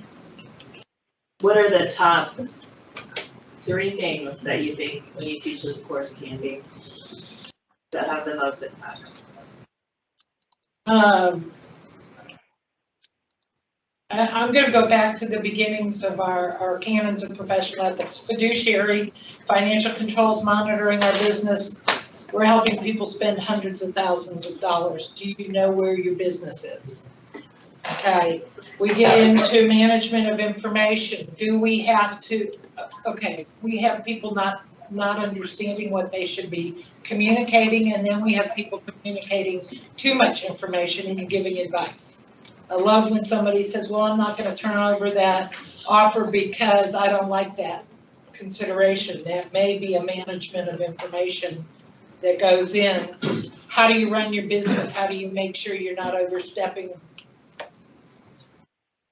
Got it? I think so. We'll find out next meeting. Well, okay. So are we thinking that we're going to keep all 50 minutes, but maybe move evaluating the business up to brokerage business in the beginning? Or are we going to say, can we save any minutes here at all? Sounds like we need it. I think we need it. We need it with some tinkering, right? Yes. Yeah. It's tinkering. If we need it, I think it's better to just leave it here. Okay. It's nice to come back to it. All right. Is that the consensus? Leave it? Yeah. All right. Growth opportunities. We've got 50 minutes. Horizontal expansion, vertical expansion, organic growth, inorganic growth, mergers, acquisitions, looking at the future. Why do we even need this section? If they're gonna start a brokerage, they're just now starting, and this would be something that would be far advanced, not something they should be looking on day one. I'll just add, this is the only area that I'm seeing that has expansion criteria, which is actually a requirement by statute this course covers. Well, I would think in long-term planning that you would want to look at stuff like this. I mean, just because we're trying to get off the ground doesn't mean that we don't create a plan that looks towards 10, 20 years down the road. And it should be called long-term planning. Yes. Long-term planning. Say it again, Abby. What did you just say about extension? Expansion criteria, see the little italicized Oh. Yeah, language yeah. over there. So that is the only place that I'm seeing that phrase, and that is required by the statute So, to have a component in the course. so we have to have that. Can we cover it in 10 minutes? Yeah, I Move don't- it up to business brokerage or whatever else. there's no timing requirement. Okay. It's just that this course has to cover this topic Okay. in some way. But that could go up into that upper level. Yeah, you could move it around. Yeah. So, Abby, can you, once we get through with this, can you compare it to the statute? Or have Jennifer compare it and make sure we're not cutting out something that we're statutorily required to retain? Yeah, and I've been trying to do that as we go, and I think also, once staff gets together and kind of puts down all these ideas, I think we'll go through that and look at it with that lens as well, so. Okay, good. I mean, you could also conclude with a looking into the future. Yeah. Long-term business. That would be a Future good. forward. Yeah, something like that, like that's Long-term that's how you close out. It could be the wrap up of Yes. bringing it. Yes. Makes Looking sense. into the future with your business plan, again, your advertising. so what I'm kind of hearing is we could save 40 minutes and maybe just use 10 to wrap it up, however we want to do it. So that gets us to, Let's make it 15. I'm sorry, you want to make it 15. 15 minutes? Okay, 15 minutes. And then that means we save 35. So we're at 195 minutes. I guess that begs the question, do we need to find full 300 minutes? Is 200 enough? 195 enough? That's almost 4 hours. It's almost 4 hours. We have so many other courses that touch on these topics. Yeah, where did the 300 come from? Someone asked. I did. Yes. It was this voice over here. I asked where I am somebody. Sorry. I don't think anyone will complain about that many classes. What is the idea, right, are we gonna try and add some, maybe give more time to certain areas or add some of this broker agent stuff in specifically, right? That'd be the next kind of thought. That'd be the next step of walkthrough. It's another, I was trying to find 30 minutes, 300 minutes if we can also, if we did 195 minutes, would that accomplish what we're? I think maybe so. Yeah, it just shows what we're doing in broker responsibility right now. We're looking at that course from that lens of the broker agent relationship as well. So if there's stuff in here that covers on that responsibility, that relationship component, some of the stuff that Jen, we had in that outline, and we could pull that up to add into this course, right? To get in there, or take, if we walk through this outline again, looking to add stuff in, or do we want to give more time to, I'm gonna make this up, productivity management from that angle, something along those lines. So you could re-walk through it if you wanted to with that lens now, since you've shaved off 195 minutes. Yeah. And so there was no magic about the 300 minutes. It didn't come from the commission that we were ordered to find 300 minutes. But maybe I'm confused, but we're trying to keep it at 30 hours. Because if we're going to make it an SAE, potentially an SAE mandatory course, it needs to be 30 hours. Correct? It still will be 30 hours, so on it. Yeah, it would still be 30 hours. Well, just the skeleton I wrote to add is obviously much many more than 195 minutes. Well, right, I thought you had taken for some reason, I thought the 300 came from you, Charles, where you were like, I found 300 minutes. I thought I assumed we were supposed to find a 6-hour course, and that's why. Okay, that makes sense. That's what we discussed. So if we've taken out 180, so we've 195. 195, what can you put back in through that lens? Why don't y'all pass these around? I think it would be helpful, maybe too. That's what I did. I'm not trying to not do it here, but once you guys clean this up, and you can maybe provide some recommendations to us of where you think we could add that in through the lens of the broker agent responsibility directive, if you will. Could it be just a dumb question? I honestly don't know the answer, but could we have another section in here that says broker agent responsibility? Rules. Oh, yeah. Which is where we throw in the 195 minutes at instead of trying to spread it throughout the rest of it. Roles and responsibility. Let me, if you can pull this up online, I passed them out for the folks here. Again, I apologize, just a skeleton outline. I tried to find 300 minutes, but we can, a way to reassign. And I started out with another line topic that's just occupations code and TREC rules after. And I just came up with some thoughts, that would be, where would we go seeking? Well, you find in the, what's a sales agent? General liability broker in the statute, 1101.803. Certain parts of 535.2. No one ever wants to work for me as a sponsored agent because they've got to have a 3-hole notebook of the occupation code and the rules, and I'm going to test them every week. They're going to take my liability on it. So, and I don't know how we, maybe that's already being taught in another part of this class already. Andy, do you go over the? Do we want to take maybe? Okay. I was gonna say, you want to take maybe a 5-minute Okay. break? No, because I think this would be a good conversation, but maybe we take a 5-minute break and everybody kind of come back together. Yeah, take a look. Yeah, 8-minute break, I don't know, whatever. 5 minutes good. It's 11:31. Let's take a break till 11:40. Okay. We're gonna mute in here for the virtual folks, but we will try to remember to unmute. I just tried to get this started.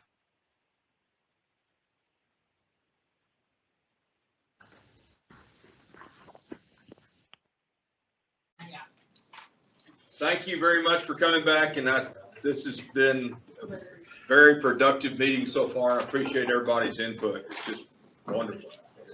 I think that Vanessa suggested we go back through and maybe if we could maybe talk about, I'm thinking, and I'm happy to change my thought process here, but maybe to look at this skeleton, to think about the things to add.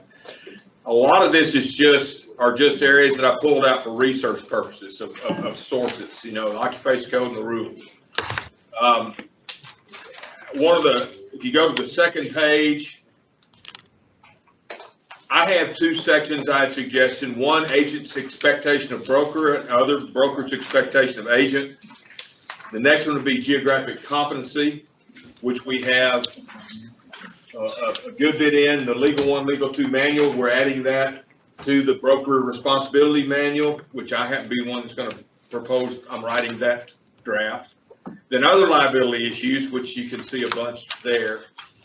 I'm just thinking about those ideas. I'm not an attorney. I'm not trying to be an attorney. We can read the occupations code. I think everybody ought to be more familiar with it. I think we ought to teach it every minute of the day, so they'll understand the foundation of what they're doing and why they have to do it, period. Especially brokers.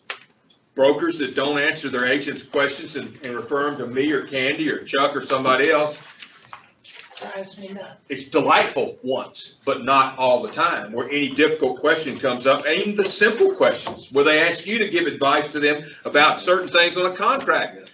I don't want to give that advice because that's not fair to me. I'm not their broker. And the LLC confusion people have, the brokers have. They think it's like a get out of jail card free. It isn't. Somebody's got to be the designated broker for those licenses. So let's just maybe, I don't know whether we want to go back and see where these, well, let's just maybe try this. Agent's expectation of brokers. I just threw it out for some number of minutes. What would an agent expect of a broker? Supporting the daily work of real estate agent, that particular area of brokerage activity. I keep saying particular area of brokerage activity, that's geographic competency. You've got an agent that's going to be doing in single family residential, that's one thing. If they want to go out and do some commercial work or tenant rep work or something else, they better be competent in that. If they're going to do farm and ranch, they better be competent in the uniqueness of farm and ranch versus one-to-family single residence. So I'm thinking that the broker needs to support them in whatever daily work, and maybe that's assuming that what the agent could expect is that support. Support and education complexity of real estate agency in that particular area, which I just said. Advice, counsel, and encouragement to meet the challenges in the dynamics of daily real estate brokerage work. I mean, some of these young folks don't make a penny for a year. I think about the single parents who are trying to make a living in this business and it's only commission. They don't make a penny. I mean, that's a challenging thing for them where they come up to that last, I'm getting too detailed, I'm sorry. Friday in the afternoon, they finally got a listing. They got a closing coming, and their seller sells them. Oh, I forgot to add this as a disclosure notice. I forgot to tell you I didn't participate, that I did something. And the closing's on Monday, but they need to pay the rent. Those are the kind of things. So, is the broker at all times, at all reasonable times, available to answer questions from the agent's daily work? Does the simple refer the agent to some outside instructor? Treat the agent with the appropriate respect that an independent contractor such as a sponsored agent is. Emily Schenevert went to something. Did you go? Some meeting about harassment inside the individual brokerages that NAR had. Are you familiar with all that? I mean, how do you deal with that? Clear office policy enforcement of same fairly for all. We need to have an office policy manual. That's required, but it also needs to be fairly enforced. It needs to be fair to everyone and have it clear and concisely written, and Texas Realtors gives support to that. Number 7, it speaks for itself.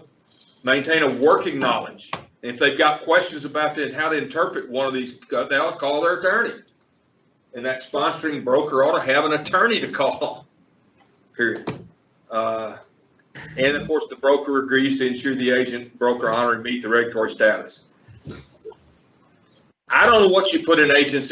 First of all, do you think it makes sense to have an agent's expectation of broker and broker expectation of agent? That makes sense to have that in this 195 minutes. Anybody agree or disagree? I like the idea. Yeah, I would agree as well. Might change some of the topics. Yeah, I like sure. the idea. And I don't need to read all the broker's expectations, but, kind of, yin yang back and forth. Agent confirms steps the broker owns all listings and commissions.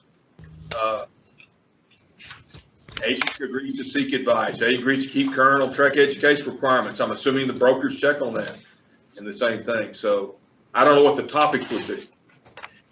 The next topic I thought we could add as far as a general heading, geographic competency. I mean, people aren't competent and we need to assess those folks. And they need to understand how they're being assessed fairly, period. There you go. There's an application for a competency class. Yeah, absolutely. I mean, it's critical. Is 60 minutes enough time? I mean, and remember, this is the first, I wrote an article for Texas Realtor Magazine about this right before it became law. And it's the first time since 1976 we modified our canons of ethics, I think. And so it's critical and important. The legislature wanted us to do that, and we did that. And it's tied both into the rules, but also into the rules grounds for suspension of the license. Fails to consider market condition of some specific geographic area. I'm not being a lawyer. I'm just seeing it from my point of view. Agent and broker agree to ensure agent and broker are both geographically competent. If the broker is not geographically competent, how in the world can he get the agent to be geographically competent? I mean, how many people come to me and say, commercial guy, I really want to do commercial work? Well, they've been 30 years as a residential person. When I start talking about, build out, landlord, usable, net usable versus net rentable, they all of a sudden, their eye, it rolls over in their head. They talk about, well, you mean it's going to take 2 years in Austin, Texas to get a development property to site development plan approval? Yep. Yeah, and you're not going to make a dime through it. And that's even after zoning, but we don't do commercial work in Austin anymore based on a time frame. It's based on an event. That event is site development plan approval. It takes two. My deal at Onion Creek, I was representing Onion Creek, the subdivision, Lumberman's, took 7 years to go through that nightmare process. Anyhow. I do have a question for you, Charles, while you're talking about geographic competency, because I still think this is an area that everybody is just deer in headlights. Louder. Okay. I still think that in this whole geographic competency, because it's so new, everybody's still a deer in the headlights. Question on it, I know we talked about the fact that the broker has to make sure that that geographic area that agent's supposed to be handling should be in the independent contractor agreement, right? Mm-hmm. Everyone should agree upon that. Most brokers and agents are like, where'd that come from? Now, I know we've been teaching that for some time, but there's got to be a way that we can really pull this area out, because I think everybody's still not doing it. Sure, and I think I don't know how. You're exactly. Well, I think how you do it is you go back and tie it. They cut that out of that article I wrote, but go right back and tie it to exactly what the legislature said, and the legislative intent of the whole change in geographic competency. And I think we can pull that, because that's been written up by, I think Chelsea wrote some of it, or Trek did it one time. And through our meetings, and of course the legislative intent is there, and Senate bill, I can't remember what it was, 64 or something, 264, it's there. I think that's a good point, Marion. Yes. Anybody? Yes. So let me ask the question of the group that's here. That was made up of a variety of different people who do different things, of course. What is the definition again of geographic? You keep talking about commercial under geographic. It's the educating the characteristics involved in the specific type of real estate being brokered for others.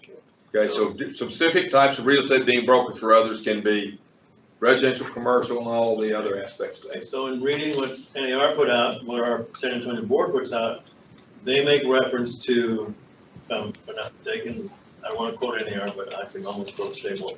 Says you need to be familiar with the geographic area that you're going to be listing or selling the property. Doesn't matter if it's residential, commercial, farm and ranch. They call that specialty area. Geographic, literally, geography, right, Right, the geography. area. City, the So, state. right, geography, meaning the area. So I'm an agent in San Antonio, I take a listing in Uvalde, Texas. Do I know anything about Uvalde, Texas real estate? Yes, I do. But that's my understanding of the meaning of geography, okay? Take an agent, we recently brought in the Uvalde Board of Realtors under the San Antonio Board of Realtors. They're now a member of our organization. You get an agent in Uvalde, Texas, who takes a listing for a family, a member, or a friend in San Antonio. They've never sold anything in San Antonio, they don't know anything about it, but they take the listing and they list it in the MLS as a Uvalde agent, okay, or just any town, okay? And in another town, like San Antonio. So my comment is, do they know anything about the geography of San Antonio and the business of San Antonio? This is where I'm thinking that this is what this means. Sure. Okay? All right.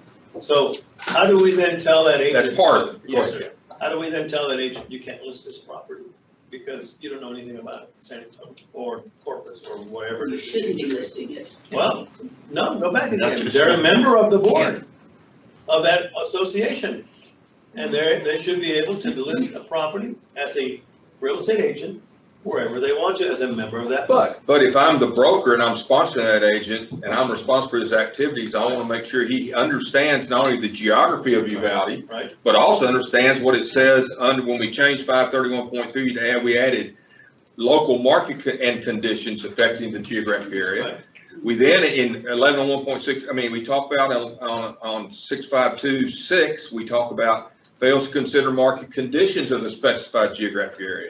And then we've got characteristics. So I think it's both geography, marketplace, and characteristics. Geography to me, of course, with my big spit my mouth out about water. Yeah. Geography and those things. And I understand this, I'm playing devil's advocate here, okay? Because this is happening a lot. Now, you said the broker should be responsible for doing that. Well, there are agreements between brokers and agents who say, well, you signed up as a 100%er. I told the commissioner just in 100%. So therefore, you have no access to it. So how does the broker then guarantee that they're following? That's unacceptable. That's not acceptable.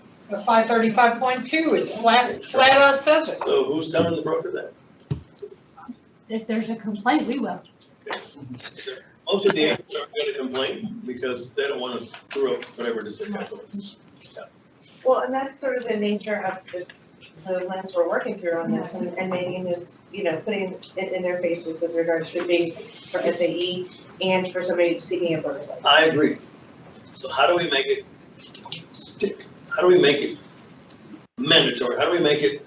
$1 million question. It is, I understand that, too. Right. Yeah. I think people still don't know. But it's got to be said. And a lot of people go and talk about it. So back to the courts, how do we address it with this material, Right, right? so That's right. really making a point to call out this specialty in Yes. geographic Yeah. competency in both of the scenarios Right. that I think you're speaking of is important. Right. And that's my point. Lots of times people don't want to talk about it. I don't have a problem. I'm not running for office. I'll talk about it. Yeah. Can I, Mary, do you ever have pushback against this when you're talking geographic? Especially from Yeah. the brokers are very upset in that Yep. they're like, how the heck? How do Can you you get our limit- arms around this beast? Because it's a beast. You can go from one county, there you go, there's a class. I wanna look I've got at one coming. That's right. I mean, seriously, it's to the point to where when we first introduced geographic competency, we taught about it and we, kind of breezed over it and now, but it's now a really issue because I think I saw a few the things come through where people got themselves in trouble. So the brokers thing, and we say you gotta put it in your independent contractor agreement, okay? So you sit them down and you say, okay, where are you geographically competent? Right. And how do you define that? How do you define it? So, you know, and we do put in legal, there are some things you have to, I know that Trek outlined it, you have to, you know the zoning, you have to know the this, you have to know the that. So it's very, they give us a lot of good things, but it's so new that it's just, there's no consequences to doing it wrong, if that makes sense. Mike might hate me for saying this, but he and I have a lot of conversations about, like, yes, geographic competency is new, but the requirement to be competent is not new. It's not new. And so this basically calls out what has always been the standard, right? Because if you're competent, you are competent geographically and in all other ways. So we've treated that as a negligent act. That's how we've called it out before, but you're right, it's not a very common offense that we see. Candy's talking and then Mike's shifting this seat. Mike, I'm gonna ignore him. I'm gonna just keep my head this way. When I go into the geographic competency and to address Ruben's thing, I go back and say, can't be a member of MLS if you don't have a broker. You have to, your broker controls that, and it's actually a kind of a business thing that the agents aren't equal with the broker. Broker's here, agents under here, and so the broker has to control what's going on and meet our criteria.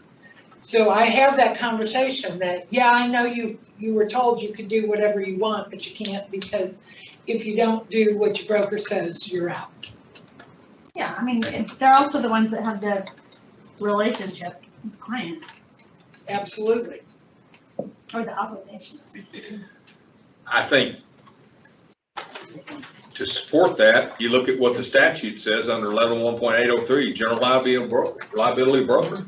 A licensed broker is liable to commission the public broker's class for any conduct engaged in under this chapter by the broker or by a sales agent with acting for the broker. So that'll scare the hell out of both of them. Yeah.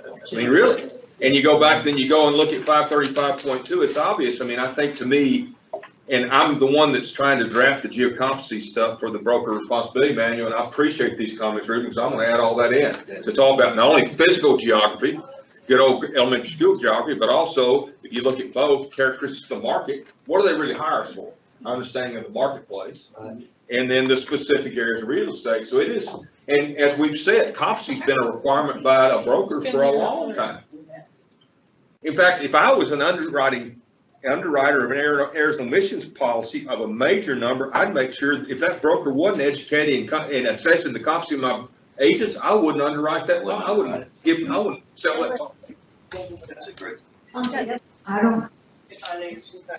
She's talking. Yes, please. Oh. This is a hard topic. We were talking about it in class the other day. Talking about a specific place in Houston, and someone made the comment in class, you know, when you change sides of the street, the value of real estate changes. If you don't know why, then you need to exercise some judgment because you don't have the skill to do the job. And that's within, you know, you're looking at a couple of square miles of area, and someone says, well, I'm confident in this particular area. This is where I live and breathe.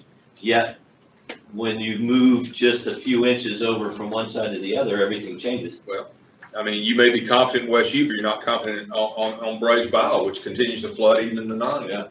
I mean, that's Well, and with our market being and staying like it is, I think you'll see more and more consumer complaints, because now they realize, oh, realtors now have to know the area that they're going into. Specifically. And now, you know, you've got to drive to qualify, and you're gonna have to keep driving, you know, which is gonna cost all geographic documents to bear. So I guess the biggest thing, most of the brokers really are scratching their head and saying, how do we get our hands around this to make sure we don't get ourselves in trouble? And I'm not sure anybody has the answers just yet, because Charles is still writing the content. Well, I'm gonna do my best. Well, Candace, quote me some code here where we're supposed to actually disclose as realtors when we move into an area to price a piece of property. You have to be competent And if you're not competent, you have to disclose it to your clients that you're not competent. And then you have to disclose to them who else you're going to discuss with. Bring in a competent person. To bring in the competent person, and we have to acknowledge that we have brought them in. It's very similar to how the appraisers is. We gotta admit that we're in. I'm out of my league. Referral. They're refer. Well, not necessarily refer, but I'm bringing this person in to be my competent Yeah. pricer, Yeah. or however you want to say that. Yes. Mr. Chair? Yes. Let me throw this out, and I appreciate you allowing me to speak my mind. So, and I'm gonna use me as an example. I am what they call, it's called an LLB, Local Listing Broker for the Department of HUD, okay? I list their properties. I have a master listing agreement with them. Under that master listing agreement, they tell me, these are the areas you're gonna cover, okay? 50-mile radius, 75-mile radius, 100-mile radius. Up until about 2 years ago, I was covering a 300-mile radius, okay? In some cases, all the way to El Paso. Wow. That's more than 300 miles. All the way down to the valley, all the way north to Round Rock, all the way east to Victoria and Houston, and then some, okay? And they said, Ruben, here's your new assignment. You got a property over in Corpus Christi, okay? I can't turn them down for that business. I have a master listing agreement contract that says you will cover our properties. Same thing with Fannie and Freddie and VA. Thank you, and VA. They said, here's your assignment. It's your property. You take the listing on it. I can't tell them, oh, wait a minute, I'm not confident in Corpus Christi, Alice, Texas, Refugio, Rivera, Somerset, Campbellton, Castroville. I am. I've sold, over my 44 years, I've sold properties in all those towns. So my level of competency is, yeah, I know this, I know how to get there. I'm competent. I know the market. I pick up a newspaper there. I check the MLS to see who else has got properties in the area. I check realtor.com. I call local brokers and ask them, hey, how's your market? What's going on? I mean, I do everything that I can so that when I go back and give them my broker's price opinion of the value, it's competent. Yeah. Okay. But I'm not there every day. That's not my place of business. But you built strong defenses. You are competent. Absolutely. That's the whole my idea. point. That's why I'm using me. Exactly right. You built a very strong, that you go to Tyler, Texas, you investigate Smith County, you know what's going on there, you find the other people, just like we talked about. Yeah, I do all that. But now let me throw this to you. Yeah. If you're sponsoring an agent that does that, then you're responsible to make sure that agent does that too. Absolutely. Yeah. And that's why I don't. Yeah. Well, you and I are the same. Yeah. Well, what I'm hearing us say is that geographic competency should be a topic in this class. Yeah. Okay, whatever it is, perfect. So we'll, and also the, what we just saw with the broker and the agent expectations, right? Yes. Exceed recommendations. I guess too. Agent's expectation, is it okay? Agent expectation, both way broker expectation, geographic competency, that's 3 areas. I propose one other, and I don't know that it's, well, other liability issues, agent broker will maintain present understanding, et cetera, maintain an understanding of compliance with the duties as outlined in 11.1.652 shown below. And that's, of course, the many ways that you can lose your license. You can, it's a big part of it. It's everything that I think that people should understand. Talks about when you sell your own property, you're held to higher standards. I tell a lot of builders, why do you have a real estate license? I'm not going to sponsor your license because I'm going to limit you. We used to have to defend people that somebody sponsors a builder's license, the house floods and they sue the broker. Well, that wasn't an authorized act, but the independent contractor agreement wasn't strong enough to say that, that was your work as a builder doesn't qualify, I'm not responsible for you. That's what's good about the rules. So, and then I put in the very back, and this is probably maybe something that, to me, 11.1.805, liability for misrepresentation of concealment in the statute. Talks about when you're responsible when you're not. party is not liable, that's the client or the party that crimes act, but a licensor is not liable. Unless they knew the falsity of the concealment and failed to disclose it. To me, I've always been taught, and I'm not an attorney, that the statute's really the thing, black letter law, and it's here, and I don't see people really, I don't know if you talk about that part of the law. Hear me out. That's, I don't know if we need to have something called other liability issues or not. Yes, we do. Yeah, okay. Okay. So, If you brought this in, what would that take it up to? well, I mean, this is 6 hours. Yeah. this is easily 6. Yeah, I think that this will do a good job of fulfilling the rest of the stuff that we took out for sure. Probably can't put all of it in there, but we can cover Yeah. a bit of all of it. Maybe This is an addendum or something at the back. 195 minutes, that'd be, what, 50 minutes, 40 minutes? It's four almost things? 2 hours, or almost 4 hours. Almost 4 hours to cover 4 things. This is good. Very good, thank you. So we can take this and as we rebuild what we've talked about today, see where it fits. Wonderful. Is it new sections, some of it can roll with other stuff. And then come back at our next meeting and go through this version. Yeah, that'd be great. And then If change we all read of this it. first, we probably would have eliminated a lot of the. This is wonderful. Can I teach it now? Yeah, please. Here. It's not copyrighted yet, so you have to get on it. Yeah, right. Folks on the Zoom, are y'all okay with what's going on here? Thumbs up? Sure. Good. Yeah. Yes, very good meeting, a lot of good stuff going on. And I've just got a simple suggestion. I'm sending it over to Vanessa and Jennifer right now, so I'll get it back to you on just a thought, Charles, and go from there. Okay, thank you. All right, well, I think we've covered that. Now let's finish up the last part, and that would be to figure out when our next meeting will be, and also discuss regarding agenda items. Charles, Yes. before Oh, you sorry. do that, oh, no, you're fine. I failed at the beginning of this meeting to introduce a new staff member that we have, and so I just wanted you to know the new face. Summer Mandel is in the back between Mike Malloy, our enforcement. Here's my face. Summer is handling all of our communications, is our new communications director. So she's doing a great job. I don't know if you've noticed, kind of a new way of pushing out information and more social media engagement and that type of thing. So if ever you need anything in that realm, Summer is your person. Let me reinforce my relationship with Summer. She was at Texas Realtor, and she just did wonderful things for me when I wrote those articles. I mean, she was a fabulous editor, and on top of that, she came in and taught my graduate school class as an expert lecturer at St. Edward's University, and the students, and she was just wonderful. Awesome. We did a magazine writing class that I wrote, and she came and lectured. It was great. The students were just, because they could see someone who actually edited and wrote the magazine. So it was fabulous.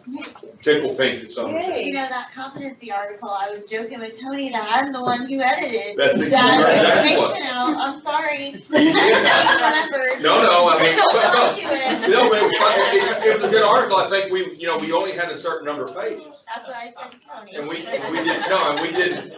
couldn't add all that, you know, and we had to be careful. We're not gonna give legal advice there either. That's the thing. So no, could have been a whole book.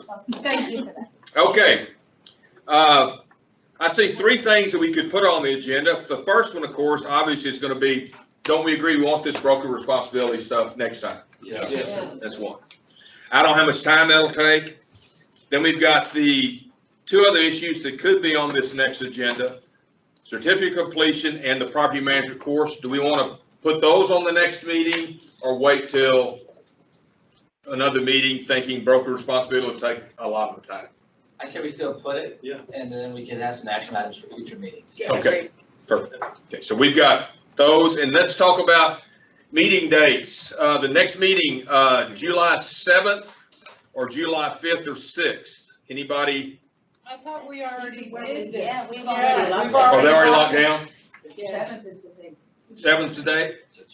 We just always like to check in. Current dates, I'm sorry, check Otherwise, in. I'm out. If everybody is good with the 7th and the 3rd, We're done. rock and roll, yeah. All right. Before we finish up, any other comments before we move for adjournment. We're open for anything, any kind of future discussion, anything.